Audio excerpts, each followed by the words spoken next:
Thank you for tuning in. If this is your first time joining us, welcome. We hope your experience is fruitful. Please feel free to visit our website to find out how you can join our growing family. While we are loading your experience, please do us a quick favor and hit that like button from whichever platform you're watching or listening on.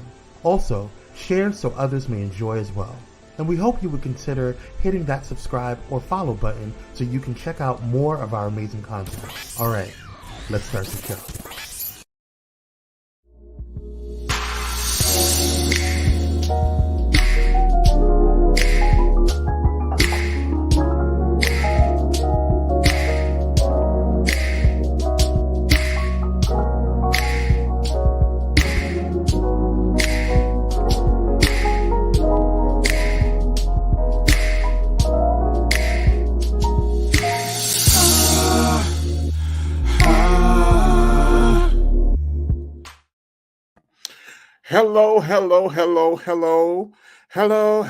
Hello.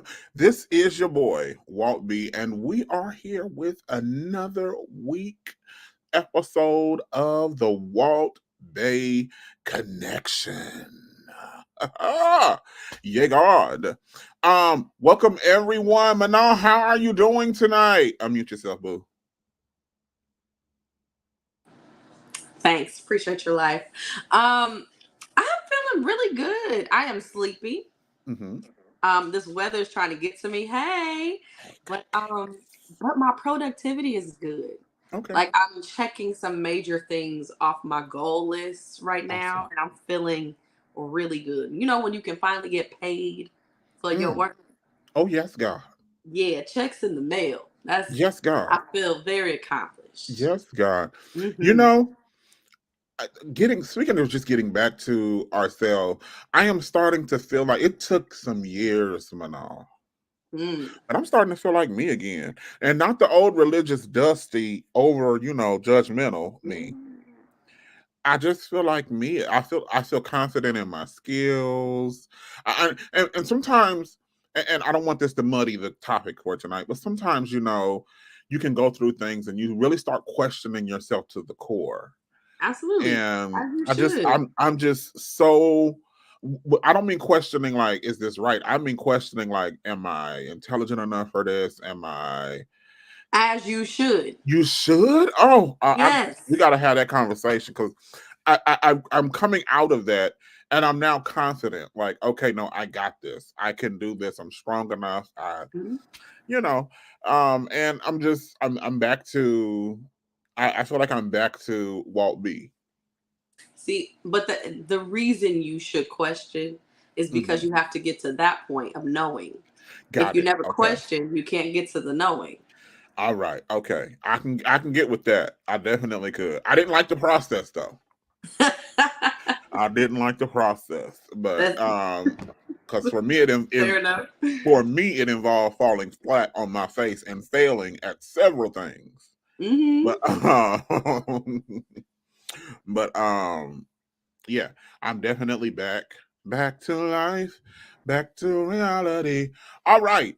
So tonight we have an amazing show planned for you all. We just want you all, don't sit back don't get too comfortable because we don't want you to go to sleep. We want you to participate. This is a participatory show. I know you came here to listen to a podcast, but we came with the move of the Lord on tonight. What you said? Hold on, honey. What communion juice is that? What kind of communion juice is that? So it's this blackberry pomegranate crystal light. I just only drink out of mugs and wine glasses. Yeah. Thank you so much, Cupcakes. Absolutely. That is me trying to get my, that is me trying to sing on the intro. That is me. Hey, boo, how you doing? My marketing needs. How you all doing? All right.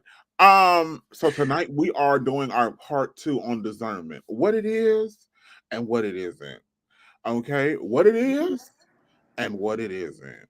But before we get to the things, that's the main topic of the show. We want to continue on by we want to continue highlighting good things that are going on in the Black community. So to do this, we have our first thing, which is our class versus ass. Class versus ass. Class is when someone is letting their black shine through. They are definitely making us look good. They are bringing sexy back to the black community. And by sexy, I don't mean over exploiting body parts, but how many of you know that a rich, thick, supple black mind is just so intelligent? Is it not? It is sexy and intelligent. Yes, God. So we want to definitely give the class of the week. And this week, our class of the week is none other than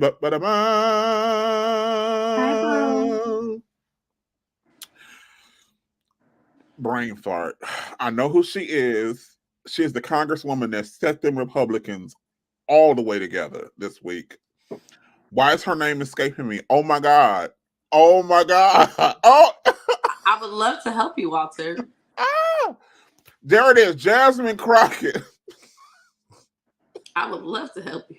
I was getting ready to say Jasmine Sullivan, but I knew that could not. I'm not scared of lions and tigers and bears.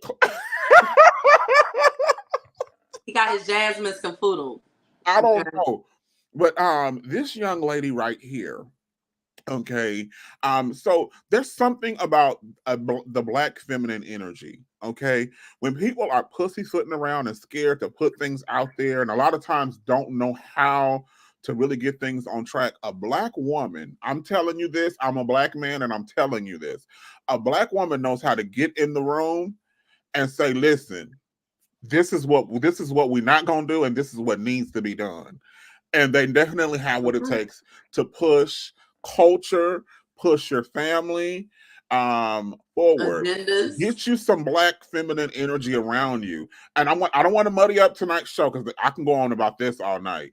Get you some black feminine energy around you and just let them be who they are and flourish. And I'm telling you, it's going to bless and enrich your life. Can you play the clip of her just reading these Republicans, please? She got them all the way. Have you ever heard them say "if" since we've been sitting here for I don't know how long? Yes, I've been taking a tally. Oh, okay. Can you show us? Can you tell us what the tally is? More than 35 times, the Republican witnesses and Republican members of the committee have used the word "if." Thank you so much for that. Because honestly, if they would continue to say "if" or "Hunter" and we were playing a drinking game, I would be drunk by now. Because I promise you, they have not talked about the subject of this, which would be the president. But let me tell you something that was so disturbing as I walked in to this chamber today. As I prepared, I said, what is the crime? Because when you're talking about impeachment, you're talking about high crimes or misdemeanors. And I can't seem to find the crime. And honestly, no one has testified of what crime they believe the president of the United States has committed. But when we start talking about things that look like evidence, they want to act like they blind. They don't know what this is. These are our national secrets. Looks like in the shitter to me. This looks like more evidence of our national secrets, say on a stage at Mar-a-Lago. When we're talking about somebody that's committed high crimes, it's at least indictments. Let's say 32 counts related to unauthorized retention of national security secrets, 7 counts related to obstructing the investigation, 3 false statements, 1 count of conspiracy to defraud the United States, falsifying business records, conspiracy to defraud the United States, 2 counts related to efforts to obstruct the vote certification proceedings, 1 count of conspiracy to violate civil rights, 23 counts related to forgery or false document statements, 8 counts related to soliciting, and I could go on because he's got 91 counts pending right now. But I will tell you what the president has been guilty of. He has unfortunately been guilty of loving his child unconditionally, and that is the only evidence that they have brought forward. And honestly, I hope and pray that my parents love me half as much as he loves his child. Until they find some evidence, we need to get back to the people's work, which means keeping this government open so that people don't go hungry in the streets of the United States. And I will yield. Child, the library was open and she read the hell out of all of them Republicans, okay? I know. Sometimes you just need a black woman. Let me, before her predecessor, Maxine Waters, you know, I'm sure she was in there sipping her tea. She getting a little old. She's a little slow on the draw. But Jasmine said, I got you, boo. Now, Jasmine is a 41-year-old lawyer and politician from the state of Texas, of all places, y'all. They try to act like everything is racist in Texas, and but she covers South Dallas. She's 41 years old, and this is, I believe, her first year in Congress. So definitely class of the week, and she is fighting for the people who elected her. Can we just give it up for her? You have anything you want to add to that before we clap, Manon? I'm just proud to be a sister. What I love is that she is in a space where, and I'll say where our blackness is typically not welcomed, right? Mm-hmm. And she didn't turn down not one bit of it. Her language was colorful. Mm-hmm. Her cadence was colorful. Yes. Her hair was colorful. Her hair flipping was colorful. Yes, it she was. stayed black and true to her, and that is a beautiful thing to see. Don't turn down in any space, Black woman. Period. Absolutely. Let's give it up for Jasmine Crockett. Oh, you gonna do it? You gonna do it? Yeah, God. All right. Now, for the ass of the week. Now, y'all already know every positive, there's a negative, right? For every win, someone must fail. Come on, Whitney. Yeah, God. So this is the ass of the week. The ass of the week is the American Red Cross. They annoy my whole being for what we're about to share with you. Okay. Go ahead and play the clip, Kwame, please. Today, I learned the Red Cross sells your donated blood to hospitals for $150, and then the hospital charges you thousands for a blood transfusion. I hate it here. Hey, I didn't want to believe it, so I did a little digging, and I found the American Red Cross, a nonprofit organization, does not pay their donors, but they do sell the blood they collect. Red Cross Communications Manager Christy Peters said that I wouldn't be able to speak while donors would not be paid. For many donors, people thinking about donating, it may not be common knowledge that the Red Cross is selling your donated blood. Blew my mind. The American Red Cross will have to pay $4.2 million fine for violating the blood safety laws, the Food and Drug Administration announced Friday. A spokesperson for the nonprofit said the revenue from sales of blood products will be used to pay the fine. Does the Red Cross really sell our blood? Hell yeah, they do. If you really want your mind blown about this Red Cross thing, pause it and read that right there and let me know what's going on in the comment section, man. Capitalism has a hoarding issue. Made that video back in 2021.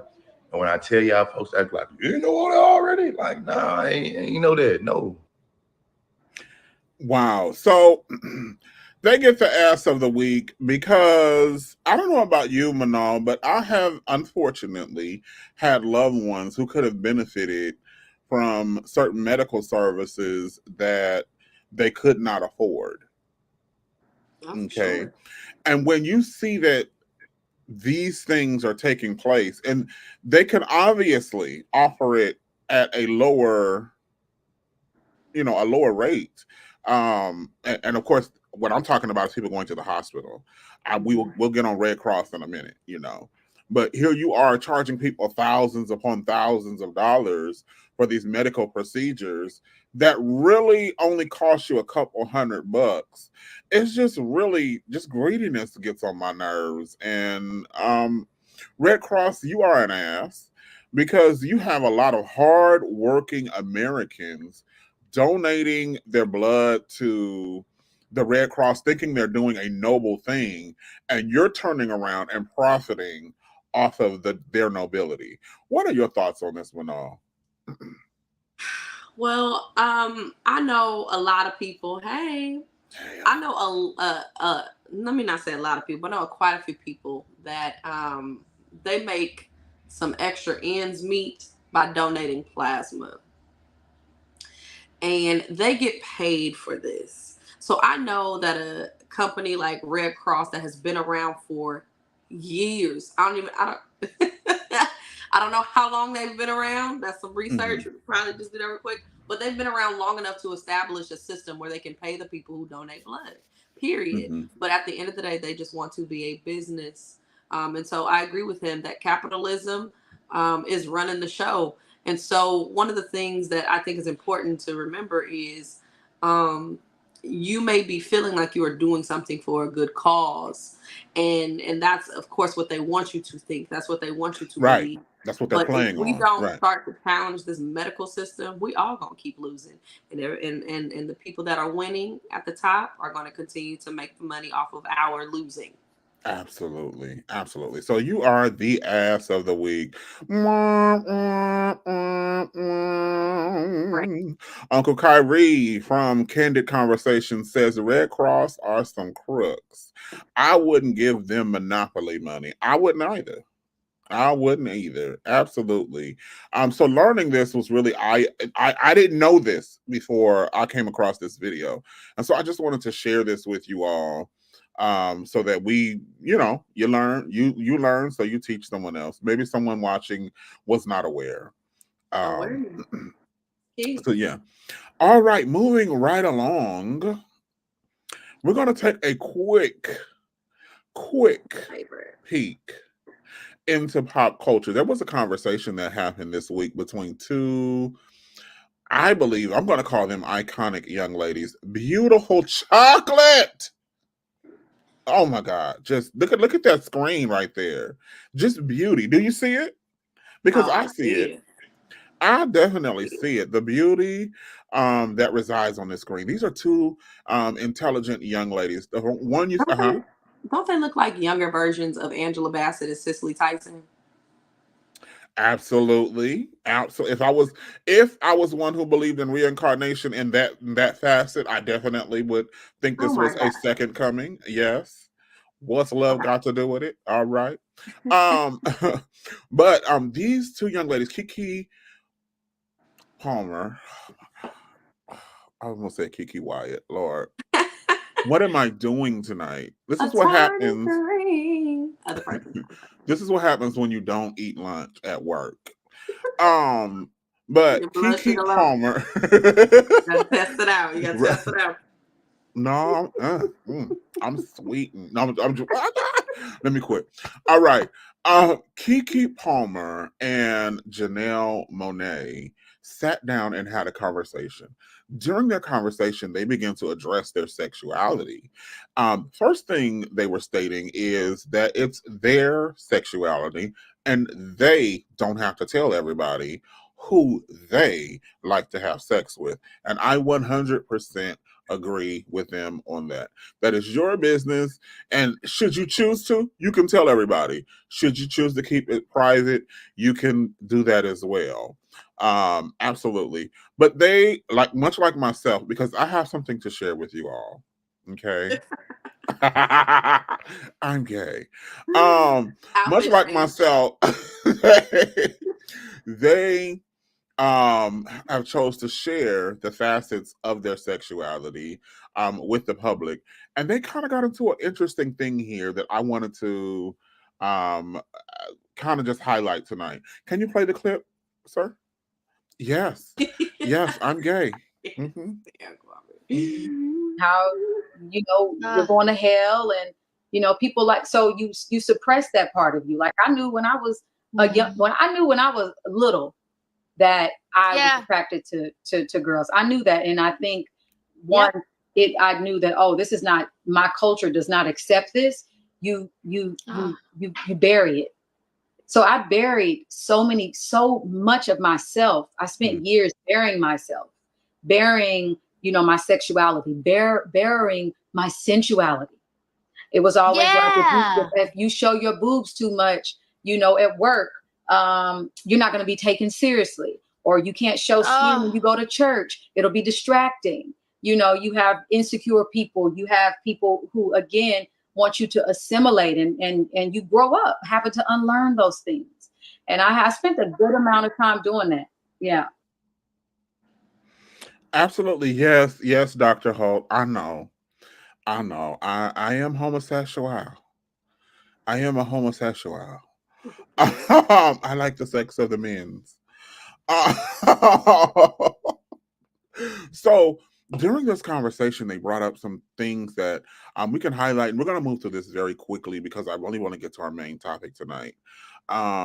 They brought up the fact that they were suppressing themselves because they wanted to assimilate and be a part of the wider society.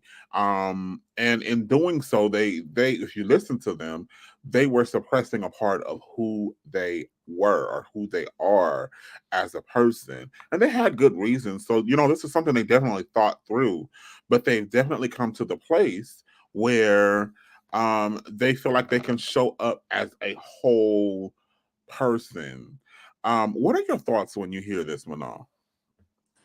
Well, I mean, congratulations to them, because the journey to yourself is never an easy one. And when you decide to be yourself and choose yourself, that decision does not come lightly. You've already decided that you're going to have to live without certain people. You're not going to be in certain spaces. You've already decided that you're going to have to be alone in a lot of areas of your life, right? Until you have your people or your person. And so definitely want to make sure that we acknowledge the journey that they had to go on in order to get to these places in their lives. I definitely relate to that. I knew very young that I was into girls. I think I had my first real encounter when I was 11, and it was life changing. And then after that, it was kind of like that. I knew that I would not be accepted first in my home. So I knew enough to keep it a secret. Identical.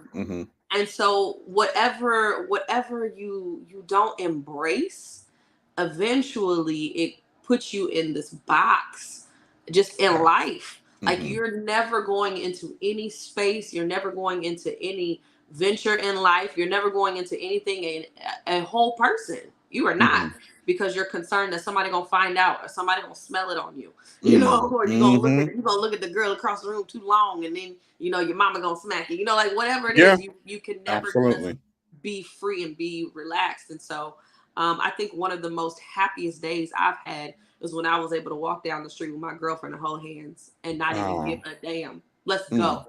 Where we going? We taking pictures, we posting them. I don't give a damn. That's beautiful. And it was so wonderful. And I'll say it's so funny that this is the conversation too, though. Because my girlfriend she's an audio engineer and she works at a church right now.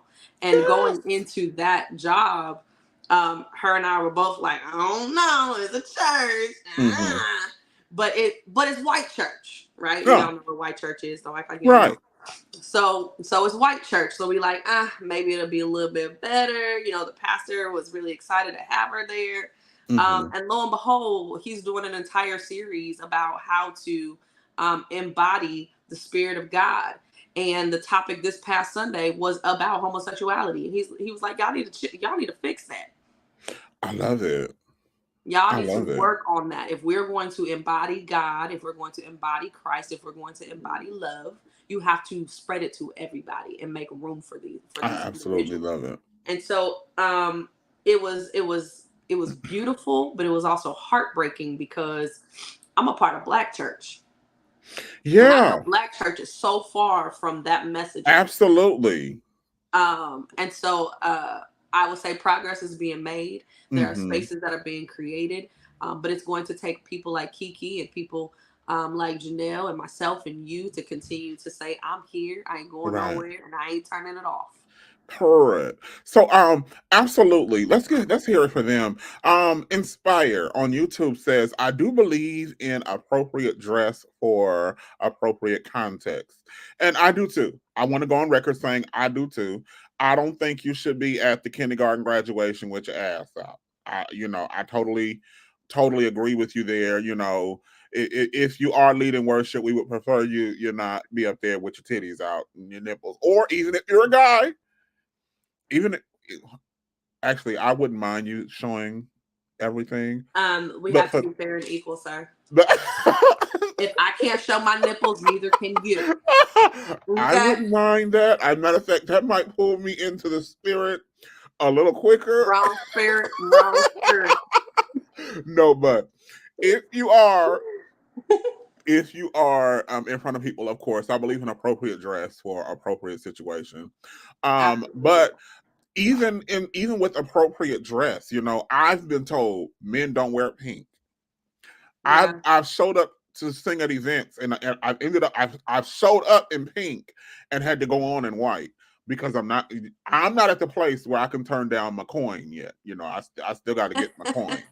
But the day is coming. The day is coming, and soon will be where I'll be like, well, if I can't get on that stage in this hot pink sweater, this hot pink cashmere sweater, if you can't handle all of this, then damn it, I'm leaving. But we're not there yet because we still have rent. Hopefully these conversations of discernment will get you there. Yeah. These are the seeds for your life. Right. I've been on stages where they didn't like sometime, you know, just for the look, because if you know me, I really don't wear jewelry. But I'll have on some arm jewelry or some neck, something going on, and they'll ask me to remove it because it's too off-putting for some of them. So I definitely get what Janelle was talking about in terms of the people trying to curtail your fashion or your look. I want to read some of these comments on Facebook. This is a very interesting conversation. Child of Black Church. Oh, Dr. Ho says, Child of Black Church needs to cut it out. All these pastors around here blowing the ministers of music. Oh, plowing the ministers of music. Yeah. Let me read that right. Yeah. Child, all these Black church needs to cut it out. All these pastors around here plowing the minister of music. And I believe that this definitely does take Absolutely, place. Many times. And I agree. As far as, you know, not dress. All white churches are speaking the same messages of love and kindness and acceptance to LGBTQ+. I agree. But it was beautiful to hear it said at this church. Absolutely.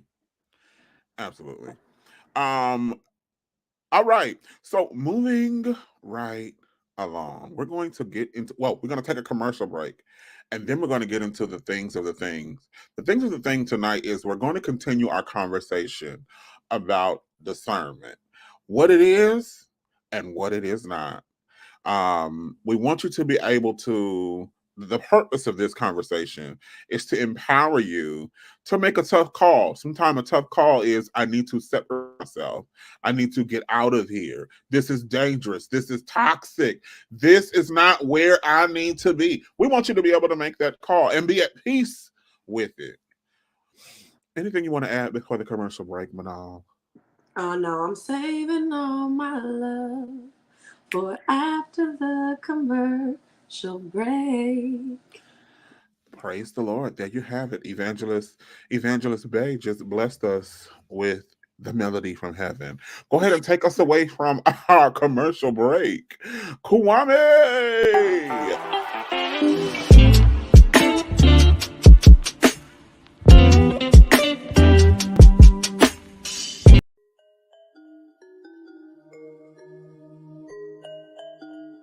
Welcome to Bullet in Flight Radio. As we celebrate our second year in radio, we invite you to take flight in this world filled with diversity, where radical faith and progressive believers come together. There's a place that's breaking all boundaries and embracing believers of all walks of life. Join us 24/7 for science, mental wellness, and all the greatest music on earth. Simply by saying, Alexa, play Bullet in Flight Radio on TuneIn, and you will take flight. And if you wish to become a pilot, we are a 501c3, so your giving gives right back to you. Our Cash App is $, Bullet in Flight Radio, or PayPal us at paypal.me/bulletinflightpros. Help us make 2024 even bigger for you. And remember, this is your story, our station. For more information, please visit www.bulletinflightradio.com. Your story, our station. Step away from the chaos and noise of your daily life. Experience moments for yourself that are calm, serene, and full of peace. A necessary respite to foster growth within you, because self-care should be luxurious. Lux and Noir.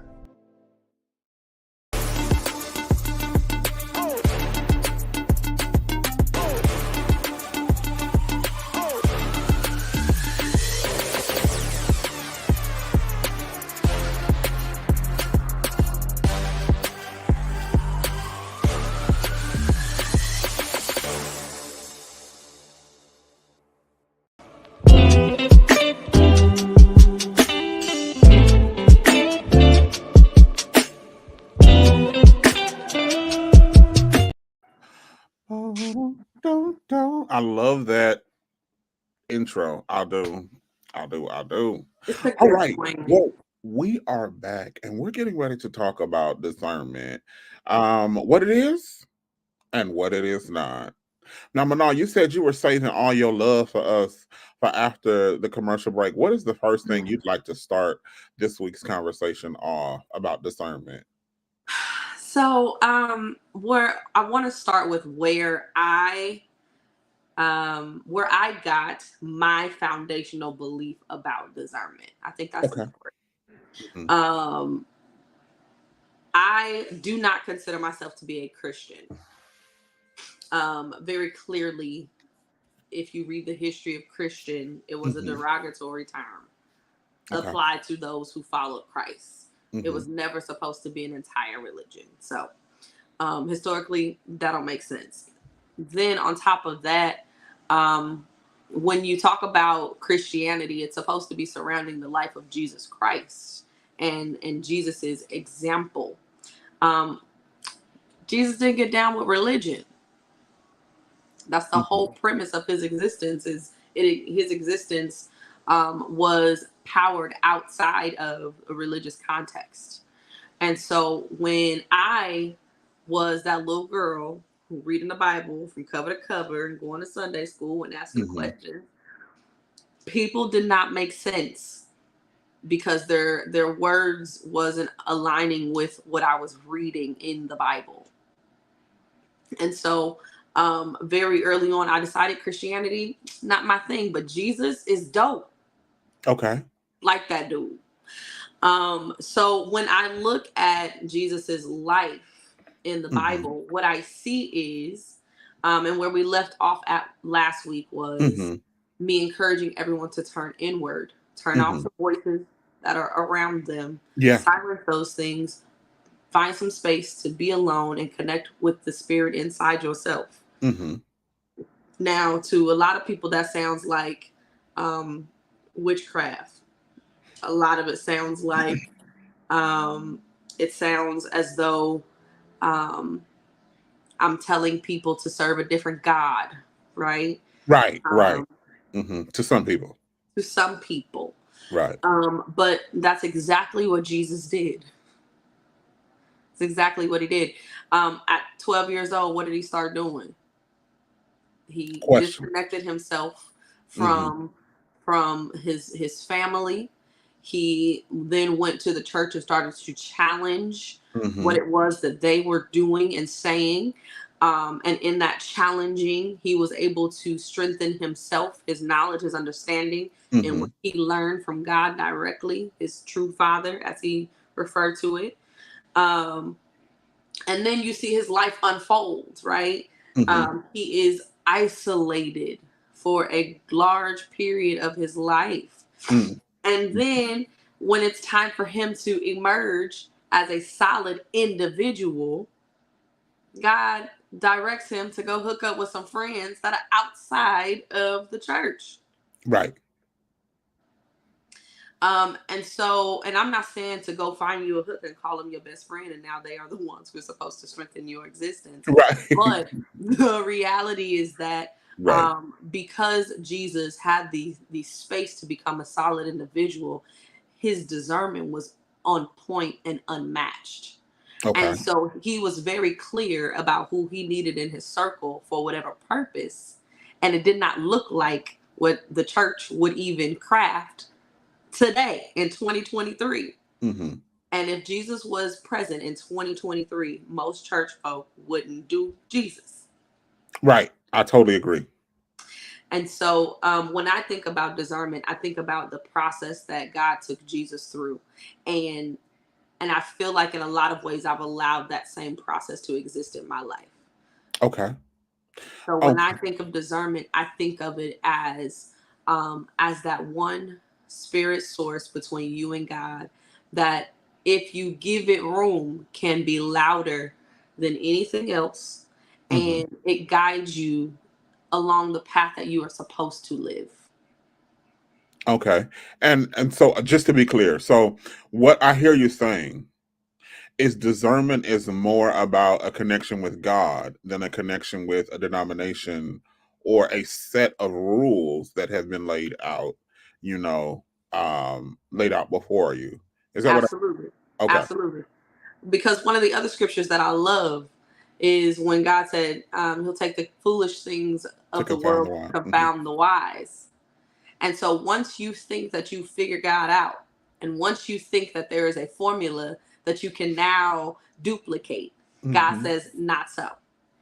I'm gonna flip it up and twist it, and I'm gonna reverse it over here.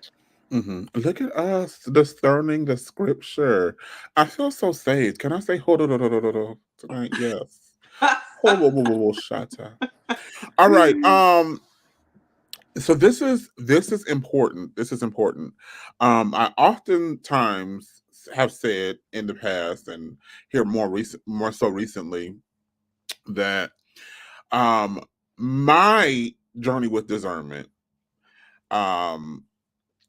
started when I really learned what it is, or really learned what self-love is. It's kind of a term we toss around nowadays. We kind of just throw it around, self-love, and we get self-love confused with self-care. And I do think self-care is important, and it is an aspect and a component of self-love. But self-love, I think, goes a lot deeper. Once I really began to love myself, then I was able to discern what was best for me and what was not best for me, what was contrary to where I'm going. And this is why when you read the scripture, it's important to even read that with a discerning eye. Because some of that is put there, just so we're all clear, some of it is put there simply to keep you under control. Absolutely. The scripture that says there's a way that seems right unto a man, but the end thereof is destruction. Okay, that is a very vague and broad statement, but it's also put there to make you doubt what's in you, so that you listen to those voices that Manal just told us to silence, right? I don't agree with that. I think if you read it through the lens of religion, that's how you hear it. Okay. But I think if you read it through the lens of Jesus, then you'll be very clear. There's a way that seems right. That's what I mean by that formula. Okay. You get into a religious space, and they say, take 2 of these, come to the altar, shout 5 times. Okay, I get what you're saying. Let me lay my hands on you. Take this cracker, take this juice. Let me dump you in this water real quick, and come back every Sunday. Make sure you give your 10%. And then I'm gonna need you to join a few auxiliaries, and I promise you're gonna make it into heaven. Like, there's no formula when you're living by the Spirit. Right, and so there's a way that seemeth right, but the end thereof is death. When you don't live according to Spirit, you're dying already. But that's a for sure death. So I definitely get what you're saying. Absolutely, I definitely get what you're saying. I can vibe with what you're saying. I can definitely vibe with what you're saying. I just want people to understand that it is that self-love and learning yourself. And of course, in connection with God, for those of you that need us to say that, continue to say that. God is love. They are interchangeable. They're interchangeable. Right. Well, for the people that just need this to be said, it really helped me discern between what was right for me and what was not right for me. And in my journey, in my discernment, okay, for a space and time, church was not that. Organized religion for a long portion of time was not, I could not entertain it. It just was not beneficial to me in my journey. There were certain family members. I got to a certain place. We're talking about discernment, right? And I realized the energy that they were bringing was destructive to the work, the inner workings that I've done, the progress that I've made, and even the self-love that I've established. Being around them was counterproductive or destructive to that. To me, discernment to me, thanks for asking, Aspire. Discernment to me is more of an inner knowing of what is right and what is wrong, in terms of what will help you construct the life you're supposed to have, and what will be destructive to the purpose in life that you are supposed to have and execute. Was that clear? Yes. Okay. Absolutely. All right. So this is why, like, there's some TV shows I don't really engage in. Some I can engage in just for entertainment purposes, but some are, and I wanted to say hey to just Dominic as well. There are some TV shows that are just against the constructive work that I've done in my life, and I don't want to go through deconstructing what I've built or what, the point that I've come to. So I don't even engage. I don't even indulge. So, like, one of the things I think, talking about where that idea of discernment came from, just to build that foundational thing, the foundational ideology. But from there, it's how do we continue to strengthen it, right? Right. And I think going into that idea of what it is and what it isn't. Once we know what it is, and I'm not saying that you have to follow what I say, right? Absolutely. You got to figure it out. But for me, because of what I believe discernment is, there is absolutely a way to continue to strengthen and feed that discernment. And on one of our shows some months ago, I talked about the importance of saying yes when you hear certain things in your spirit, because those are opportunities for you to strengthen that guidance that you will receive along the way. You listening and being obedient to that spirit voice that is guiding you, whether it could say close the door, right? And it tells you to close the door because somebody's getting ready to walk by with some foolishness, and the spirit is trying to protect you from that because spirit knew it was coming. Or spirit tells you to purchase something and you don't even know why you're purchasing it, and then 2 weeks later someone has a need for that very thing that you purchased and you don't know why. Right?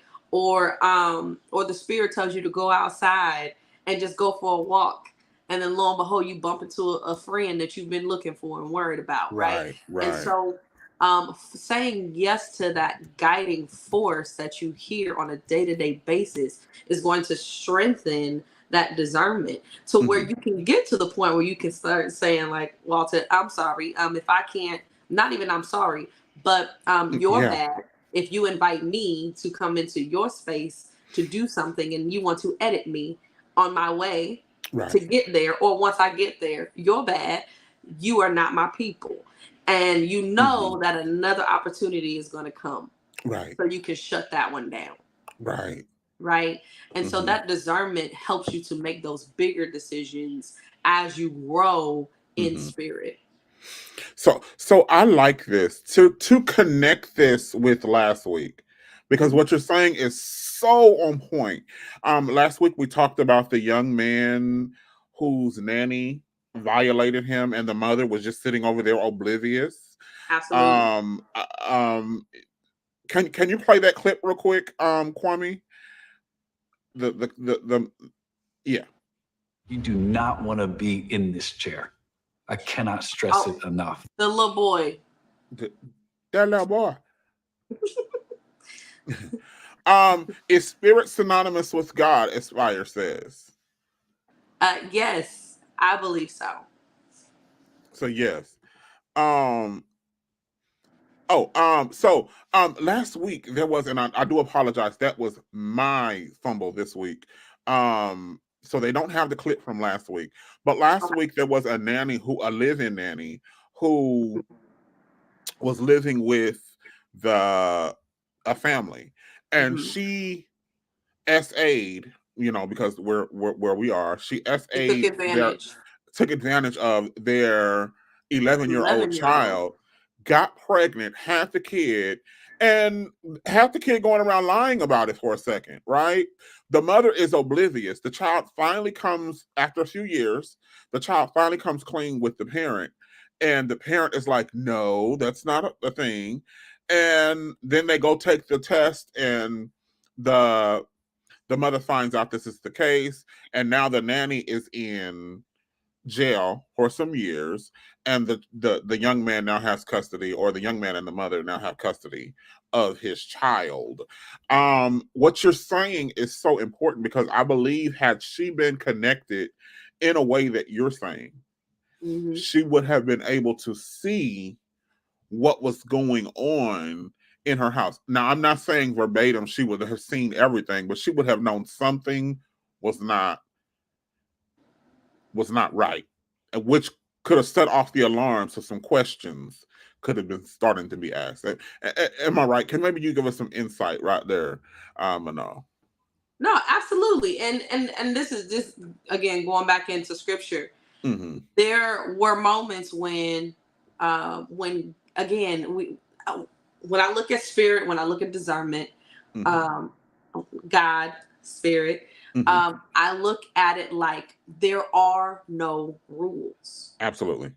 Because everything that is and is to come is for a purpose that is even beyond us. We are literally just a part of this experience. Right. And so when I read scripture and I read instances where God said, God made his heart hard, or with Moses, God made Pharaoh's heart hard. Why? Because Moses had to learn a lesson and be consistent, and not and be persistent and follow the voice of God above all things. And so God turned Pharaoh's heart hard. So it may be that in that one situation, God did not allow the mom to be aware. I'm not saying she wasn't checking in, but let's say God did not allow her to pick up on anything. What is it that she needed to learn in that situation? What is it that son needed to gain out of that situation? And I know it's really difficult for me to talk to people sometimes when tragedy occurs, because a lot of people want to be held and coddled, and they want to and they want to be told, that you feel sorry for them. But I'm not that mind. I'm the one that knows that the building has fallen down and 20 people have lost their lives. And I say, what's the message? Because God doesn't do anything without reason, without cause. There's always a purpose, even if you don't know it until 5 years from now. Right. And so, again, but that discerning spirit, that openness to hear and understand it, you'll get the message eventually. Right. Yes. Kyrie, YouTube listener, says religion makes up rules and regulations. Spirit is free and allows us to have true freedom. Absolutely. I believe that is a true statement. Okay. After that video, we then played this next clip. Go ahead and play this clip from what's the name of that church? Hillsong. Let's go ahead and play that clip, and we'll get into some more other things. In this chair. I cannot stress it enough. For the first time, we're hearing from Carl Lentz and his wife Laura after they were forced out of the church in 2020 for moral failures, with Carl admitting to infidelity. I had some major lies. He said, I have been unfaithful. The Secrets of Hillsong is based on the explosive original reporting of the church's scandals by Vanity Fair journalists Alex French and Dan Adler. The church staffer found messages between Carl's mistress, Reneen Kareem, and Carl on his laptop. That started the ball rolling. Carl's affair with Raneen Kareem played a significant role in his downfall, and now the disgraced former pastor is also confessing he had an inappropriate relationship with his nanny, Leona Kimes, who is also a pastor at Hillsong. Laura Lentz, as she says in the documentary, walked in on Carl and Leona in a compromising position. According to Laura and Carl and Leona proceeded to tell Laura that there was nothing going on. Laura told Stacy, the director of our fabulous docuseries on FX, that when she walked in on them, she popped Leona in the head and broke a finger. Carl was fired by Hillsong leader Brian Houston, but there was something larger happening at this church. Did you cover up your father's sex abuse? It's child abuse, labor abuse, sexual assault. There were a lot of people who were left hurt or disappointed or feeling alienated. That's an important thing because we are talking about a church. A church that drew such a huge young following. Carl was called the rock star pastor. We should never be stuck on a page in our lives. It was like a rock concert. Hillsong came of age at the same time that Instagram was coming of age. They found a way to get like super fashionable, upwardly mobile young people to come to their church. If a Hillsong service was a rock concert, Carl would have been like Bono. My faith grows every day. In 2015, Justin Bieber told Access how Carl helped him turn his life around. The way he lives his life is really what he talks about. You know, he's not really just, hey, do this and do this. And like when I go to his home, I feel really loved. In 2017, Carl told us about how he baptized Justin at 2 a.m. in New York City, which he documented in his book, Own the Moment. He was like, I want to do that. I called one of my friends, Tyson Chandler, who played for the Knicks at the time. I was like, bro, we got to baptize Justin. We got nowhere to go. He's like, wow. Wow.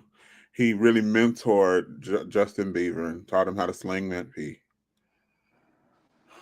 For G-O-D. I had to. I'm sorry. I had to. All right. Woo.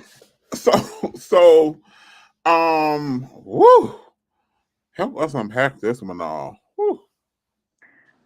You know, it's one of the things that I'm gonna say, and this is not the Miss Bay show, but one of the things that I feel I value most is when people tell me, you are really not judgmental. Mm-hmm. I am not. You could tell me about anything and I'm really like, oh, okay, human experience. Well, what did we learn? You know? But when I hear this story, I hear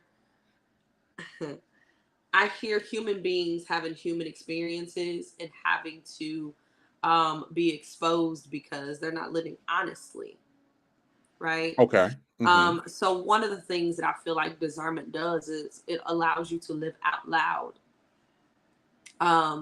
You are in tune with who you are. You are in tune with why you are. Mm-hmm. You are in tune with where you are going, right? And who is to be a part of that. And so there's no reason to exist in a dark space when your discernment is at work. Mm. And this is not me being naive to not understand that in certain spaces, to be gay meant your life, right? Right. Or to be Black out loud meant that you didn't get the job, right? Mm-hmm. Mm-hmm. Or to be overly emotional made people put you out of their circles, mm-hmm. right? So this is not me being naive to those things, but what I am saying is discernment helps you to be very clear about who you are, why you are, and where you're going. Yeah. To where those factors no longer are burdensome.